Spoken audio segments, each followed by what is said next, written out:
Nga njëra anë, ZPS-ja thotë që nuk duhet marrësh parasysh provat e dhëna nga shumë zyrtar të nivelit të lartë ndërkombëtar, disa prej cilëve janë thirrur vetë nga ZPS-ja, si për shembull Sean Burns, dhe të tjerë janë thirrur nga mbrojtja, si për shembull James Rubin, Christopher Hill, generali Wesley Clark, James Don Covey, John Duncan, Paul Williams dhe Michael Durkee, sepse të gjithë të ndërkombëtar nuk kanë pasur informacion të disponishëm për ta që ju keni pasur disponueshëm për veten tuaj.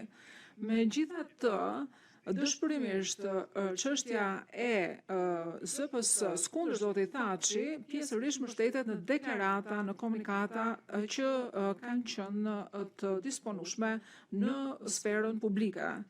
Ndërkohë, ndërkombëtarët në atë kohë kanë qenë shumë të mirë informuar për gjitha këto gjëra dhe ata nuk kanë parë asnjë lloj nxitje për sa i takon krimit apo qëllimit të përbashkët kriminal. Të kalojmë në diapozitivin 70. Çfarë mund të themi lidhur me zotin Zyrapi, që ishte person i brendshëm, shef i shtabit përgjithshëm që nuk kishte informacion për qëllimin e përbashkët kriminal dhe prej të cilit, sipas ZPS-s, antarët e NKP-s e fshihnin qëllimin e përbashkët penal. Në qoftë se komunikata dhe deklarata publike ishte mjet përmes së cilës transmetoi politika kriminale, si e shpjegon ZPS-ja që Zyrapi nuk kishte informacion për asgjë të tillë? Nuk i lexonte që Zyrapi komunikatat dhe deklaratat politike? Pse thotë ZPS-ja se antarët të tjerë të NPK-s duhet që të bënin përpjekje për të fshehur qëllimin kriminal të përbashkët nga zoti Zyrapi, ndërkohë që në të njëjtën kohë këta ishin antarët të NKP-s sipas ZPS-s që bënin deklarata publike të qëllimit të përbashkët kriminal. Të nderuar gjykatës, kjo nuk ka pikë vlerë dhe nuk ka fare kuptim, e aq më pak të përbëj provë për te dyshimit të arsyeshëm.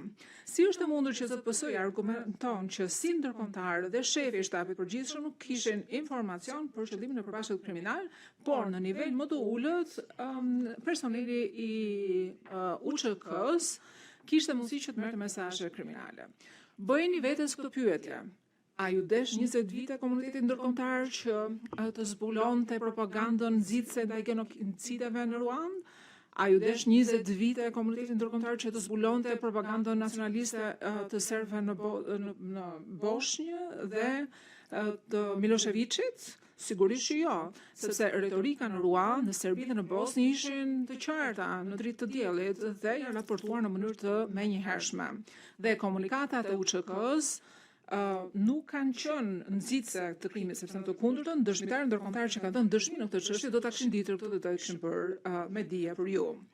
Çështja e ZPS-s mbështetet në faktin dhe thotë që zoti Thaçi ka qenë në Rambuje dhe ndërkohë thotë që fushata e UÇK-s për krimet e luftës dhe krimet kundër njerëzimit janë shpalosur për 11 muaj, por pavarësisht kësaj, ju ka thënë profesor Paul Williams për para të gjithëve që asnjë në grupin e kontaktit nuk e ka përmendur asnjëherë Thaçin që ati i nevojitej të bënte një gjë të tillë. Përkundrazi, Williams ka thënë që Thaçi ka qenë pjesë e delegacionit shqiptar dhe gjithashtu ka qenë një prej personave që ka qenë profilimit të hetimit të krimeve të luftës nga të gjitha anët, përfshirë dhe UÇK-n.